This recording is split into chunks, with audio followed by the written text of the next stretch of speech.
Getting into music, it was definitely from my, my pop's influence and being around him. He was producing, recording, rapping from the house. So I would come into the garage, and in my garage, you could stand next to a wall and like nobody could see you. So I would just post up right there, listen to what was going on, and that's when I was like, yo, I want to make music. Vegas is known for a plethora of things. And by things, we mean partying, drinking, gambling, drugs, and other sinful activities. But what most people don't see is that Vegas is home to some of the most talented artists in the world.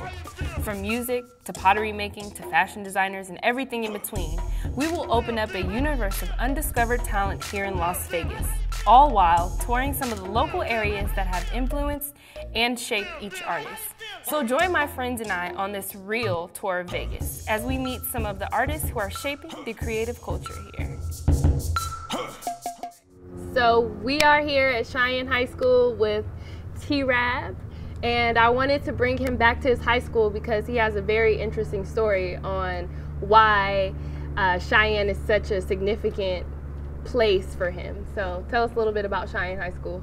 All right, well, first we have to mention the fact that Cheyenne is like the university for like rappers in Las Vegas.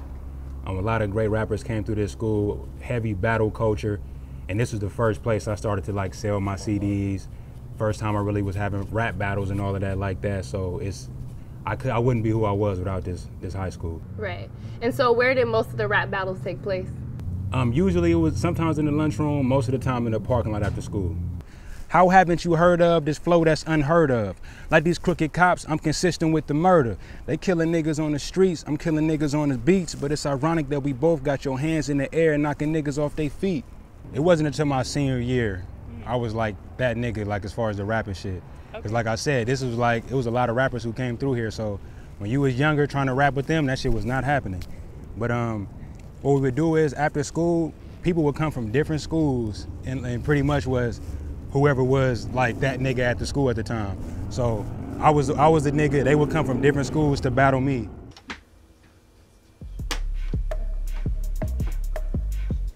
So early on, T.Rabb, maybe from about middle school, somewhere around that, he was kind of dabbling in music. I mean, he would always hear me. His room used to be right here, so he would always hear me and the guys in here, like when we was, going over some stuff or rehearsing, I'd hear the music beat and stuff.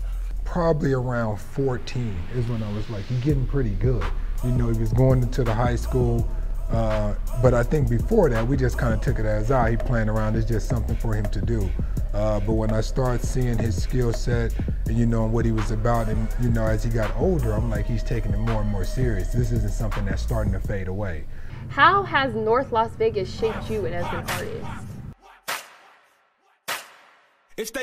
They say Northtown, but they spell it N-O-R-F town, and a lot of people get it confused with the old Northtown, right? But it's different. This is almost like the new North. So when you say Northtown, you think about the old gang culture, like the GQs and the Crips and all that stuff like that. But this kind of moved further north, so it was like a new section of Northtown, and they spelled it different and it stood out different. Growing up in Northtown, it was wild for sure. It was wild at times, but it almost gives you like the good kid, Mad City type vibe, because you had the cats who was doing regular stuff, but then you had people who was going all the way left field.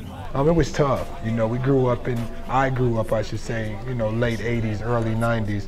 And man, the West Side was tough. We grew up in the Jets, and the Jets was tough.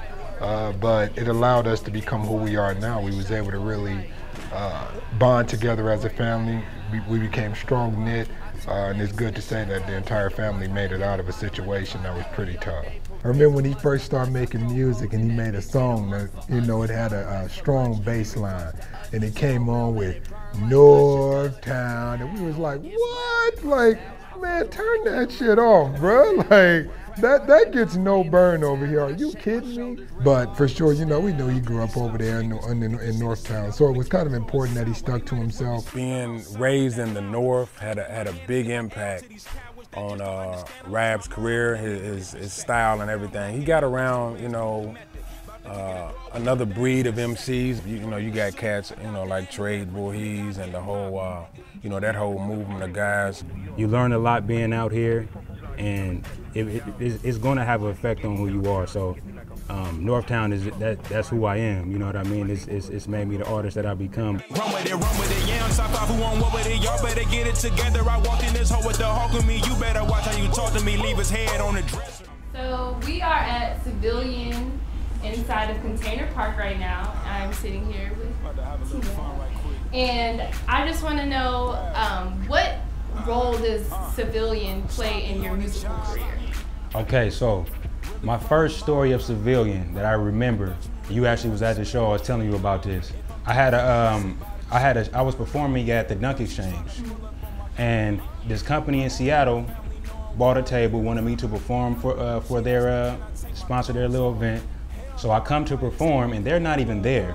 Civilian was there with T.Rabb, and I ended up, I'm like hanging out at their table, like messing with them the whole time. And then after, they had like an after party, I ended up performing that. As the doors opened up, and it was crazy. But he ended up letting me perform afterwards at Civilian. That's when I first like met everybody, and it's been love since then. So at this point in your career, you're making mixtapes. Why not albums? I'm like a hip hop fan, and my love for music came from mixtapes. And mixtapes just they have a certain vibe, and you have the certain freedom because you know what I mean, they don't have to be all original. So I look at music differently. Some of my favorite CDs are mixtapes. So my last question is, what is something that you want people to take away from your music? I think the biggest thing, kind of like what I spoke on with the I Can't Lose thing, is being confident. I feel like everybody deals with sadness or depression, anxiety at some level, and I just try to make positive music that's all about uplifting yourself and believing in what you're doing, and that's my main thing. He gotta go up. There's nowhere else to go. I mean, for rap, you know, where does he go? It has to be to the top. I mean, because, you know, I believe, you know, if you have a skill set and an ability to do something, it doesn't matter who you are or where you are. You know, I think the time right now, he may feel that it's delayed, but he's putting in his time and honing his skill to where it needs to be. So when the world discovers him, it'll be ready. It'll be ready. It's sharp. You don't need to do anything else to it, but just present it to the people. If y'all fucking with T.Rabb, make some noise. If y'all never see T.Rabb, make some noise. Yeah, nigga. Yeah, nigga. Yeah, nigga. All right, Vegas, make some noise in this bitch.